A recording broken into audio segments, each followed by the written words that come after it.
అందరికీ నమస్కారం.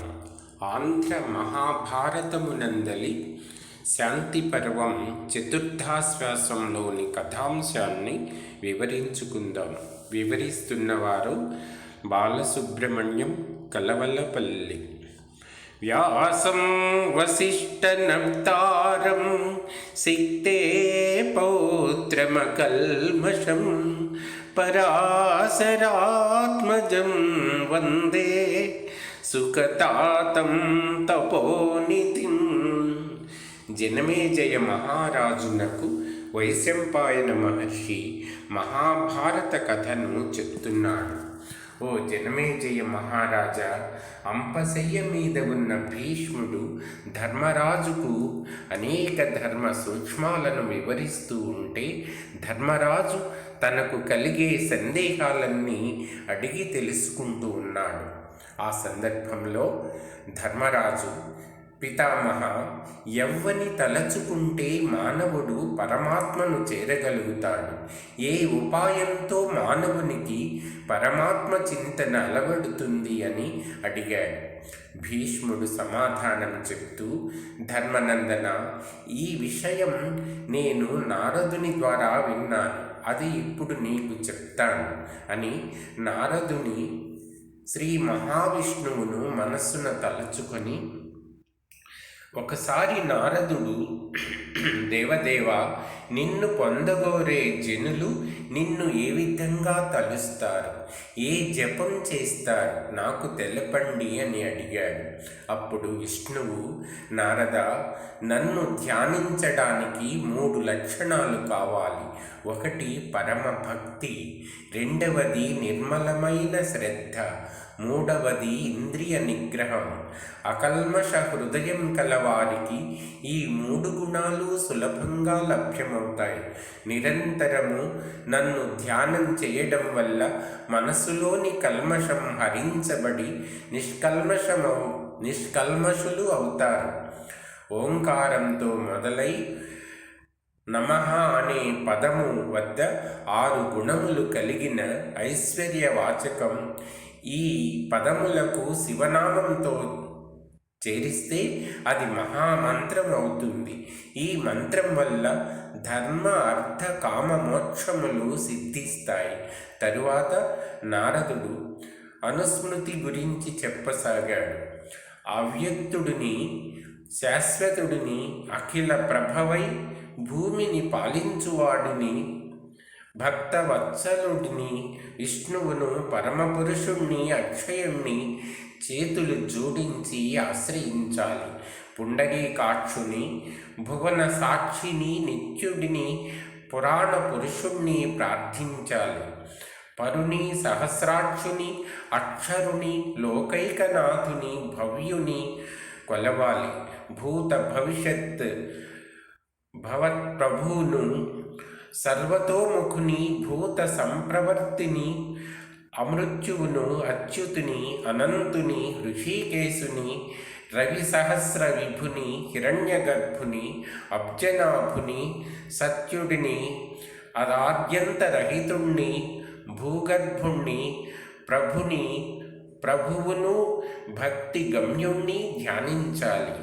అచలుణ్ణి, సూక్ష్మరూపుణ్ణి, వరేణ్యుణ్ణి, సహస్ర శీర్షుణ్ణి, అభయకారుణ్ణి, అశీర్షుణ్ణి, నారాయణుణ్ణి, సనాతనుణ్ణి, యోగమూర్తిని, లోకాతిరిక్తుణ్ణి, ధ్రువుణ్ణి, ఈశ్వరుణ్ణి, హరిని భక్తితో కొలవాలి.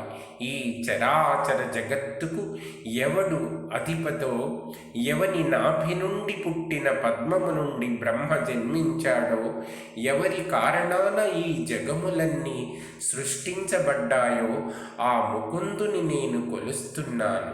స్థావరములు, జంగమములు బ్రహ్మదేవుడు మహాప్రళయంలో లయమైన తరువాత ఎవరు శాశ్వతంగా ఉంటాడో ఆ నిత్య స్వరూపుడైన విష్ణువును నియమంతో కొలుస్తాను అన్నాడు నారదుడు. కాలపురుషుడు, పర్జన్యుడు, భూమి, పంటలు అన్నీ తానే అయి లీలలు సాగించువాడు అయిన ఆ వాసుదేవుని నేను సదా కీర్తిస్తాను. ఎవరి వల్ల అగ్నికి, సూర్యునికి, చంద్రునికి, గ్రహములకు, నక్షత్రములకు తేజస్సు కలుగుతుందో ఆ స్వయం ప్రకాశుణ్ణి నేను కొలుస్తాను.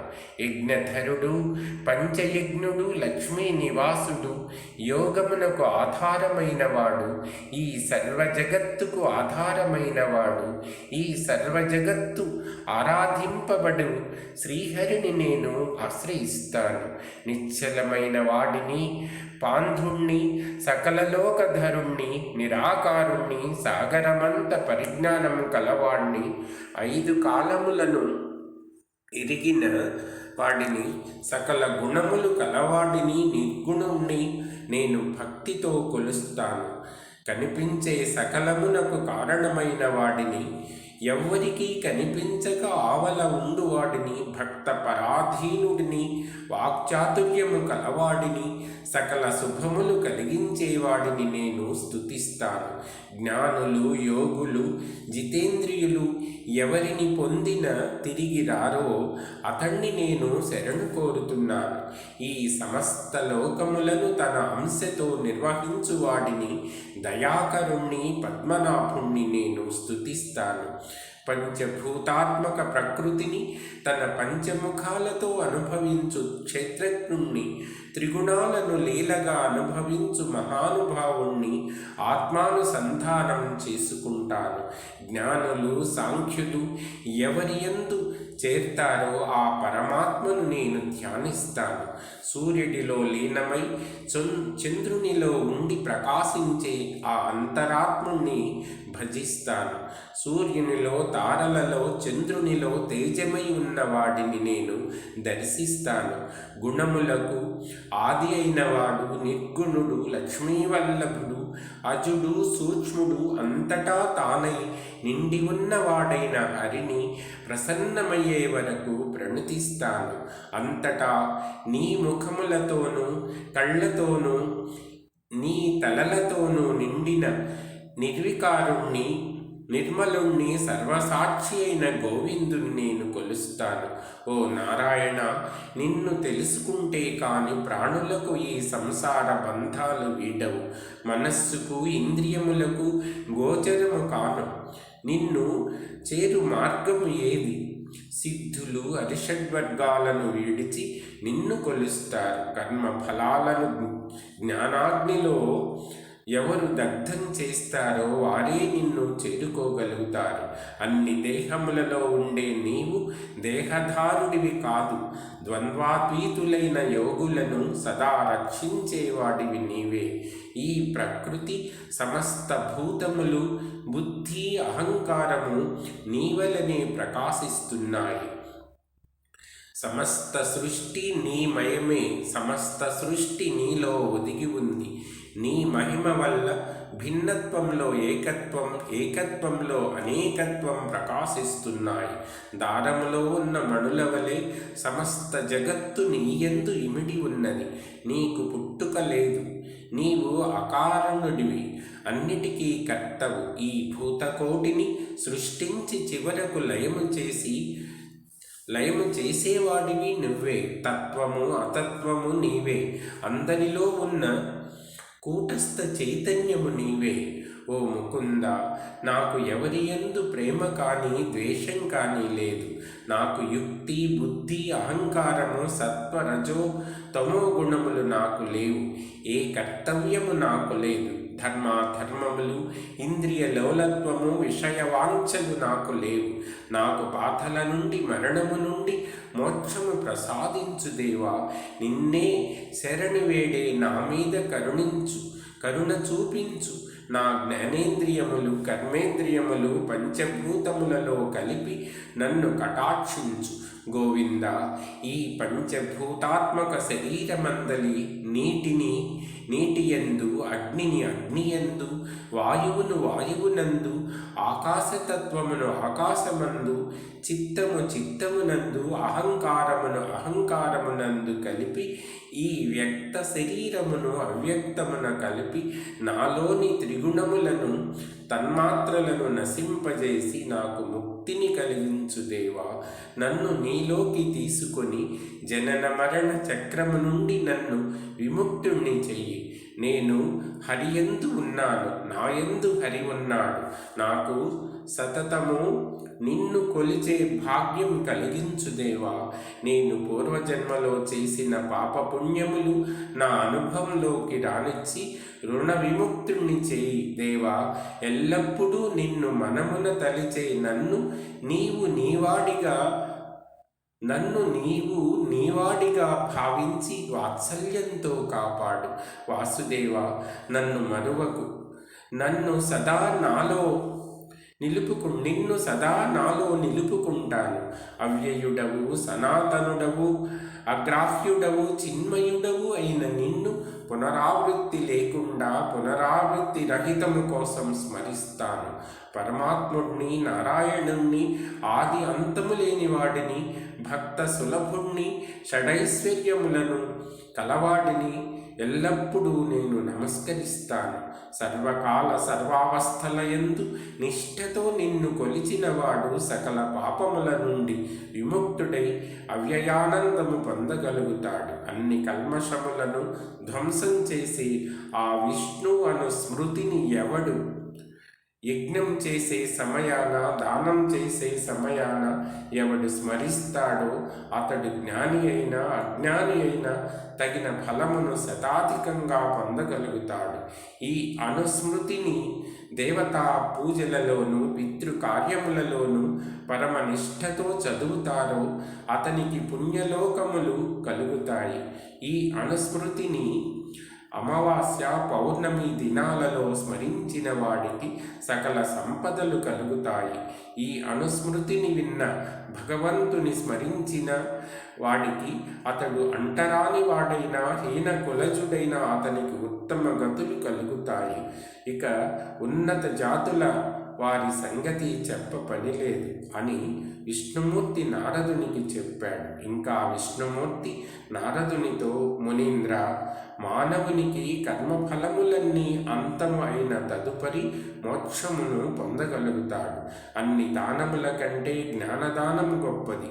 జ్ఞాని మరొక జ్ఞానికి బోధించిన అది భూదానం కంటే గొప్పది. కనుక నారద, నేను నీకు చెప్పిన జ్ఞానమును పుణ్యాత్ములకు, పరిశుద్ధ హృదయులకు బోధించు. నారద, 1000 అశ్వమేధ యాగాల కంటే అధిక ఫలము నాయందు నిశ్చల భక్తి కలిగిన మానవులు పొందగలుగుతారు అని విష్ణుమూర్తి నారదునికి చెప్పిన విషయాలను, ధర్మనందన, నేను నీకు బోధించాను. నీవు కూడా నారదునిలాగా ఆ పరమాత్మను నిశ్చల భక్తితో పూజించి కృతార్థుడవు కమ్ము. కోరిన వరములను ప్రసాదించే ఈ అనుస్మృతి పఠించిన బుద్ధి పెరుగుతుంది. దుఃఖములు, బంధనములు నశించి నిత్య శుభము కలుగుతుంది అని భీష్ముడు చెప్పాడు. అది శ్రద్ధగా విని ధర్మరాజు భీష్మునికి నమస్కరించాడు. తరువాత ధర్మరాజు, పితామహ, నాకు మోక్ష మార్గం ఉపదేశించు అని కోరాడు. అందుకు భీష్ముడు సమాధానంగా, ధర్మనందన, వార్ణేయ ఆధ్యాత్మికం అను కథ ఒకటి ఉన్నది. అందులో నీకు తగిన సమాధానం దొరుకుతుంది. చెప్తాను విను. పూర్వం వార్ణేయుడు అనే పేరు గల ఒక మాన్యుడైన మునీశ్వరుడు ఉండేవాడు. ఒకరోజు అతని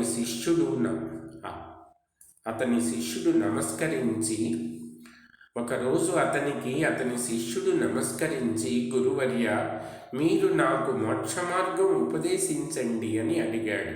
అందుకు వార్ణేయుడు, కుమార, నీకు భక్తి జ్ఞానము సమృద్ధిగా ఉన్నాయి. నీవు మోక్ష మార్గం ఉపదేశం పొందడానికి అర్హుడవు కనుక సావధానంగా విను. ఈ కాలచక్రం నిరంతరం తిరుగుతూనే ఉంటుంది. అది ఎప్పుడు ఆరంభమైందో ఎవరికీ తెలియదు, ఎప్పుడు ఆగిపోతుందో తెలియదు. ఈ కాల ప్రవాహంలో సృష్టి లయము జరుగుతూ ఉంటుంది. ప్రళయకాలంలో సమస్త ప్రకృతి లయమైన పరమాత్మ మాత్రం మిగిలి ఉంటాడు. తిరిగి సృష్టి ప్రారంభమై తిరిగి జీవజాల సృష్టి జరుగుతుంది. పరమాత్మ నుండి మునిశ్రేష్ఠులు సకల శాస్త్రములు సర్వవేదములు పొందుతారు. అలా పొందిన జ్ఞానులు దానిని విపులంగా అనేక శాస్త్రములుగా విడదీసి లోకులకు అందిస్తారు. ఈ పరిజ్ఞానం దేవతలకైనా దుర్లభం, మునులకు సాధ్యం కూడా కానిది. పరమాత్మకు మాత్రమే అది అవగతం. సకల దుఃఖాలకు ఔషధమైన ఈ పరిజ్ఞానాన్ని పరమాత్మ కరుణించు లోకాలకు అందజేస్తాడు. పరమాత్మ కరుణించి లోకాలకు అందజేస్తాడు. క్రమక్రమంగా గురు శిష్య పరంపరగా ఆ జ్ఞానం లోకంలో విస్తరిస్తుంది. ప్రకృతి పురుషుల సమ్మేళనంగా చైతన్యం ఉద్భవించింది. ఆ చైతన్యం నుండి బుద్ధి, బుద్ధి నుండి అహంకారం, అహంకారం నుండి చిత్తమును ఆశ్రయించి ఉంటుంది. అహంకారం నుండి ఆకాశము, ఆకాశము నుండి వాయువు, వాయువు నుండి తేజస్సు, తేజస్సు నుండి జలము, జలము నుండి భూమి పుట్టాయి. బుద్ధిని మహత్వము అంటారు. మహత్వము నుండి 5 జ్ఞానేంద్రియాలు, కర్మేంద్రియాలు 5. వీటితో శబ్ద స్పర్శ రూపము రుచి గంధము అను 5 వాటితో మనస్సును చేర్చి 16 వికృతులు ఏర్పడ్డాయి. కుమార, శరీరం 9 ద్వారములు కలిగిన పుణ్య నగరం. ఈ నగరంలో ఊహకందని రీతిలో పరమాత్మ వ్యాపించి ఉంటాడు. ఆ పరమాత్మను పురుషుడు అంటారు.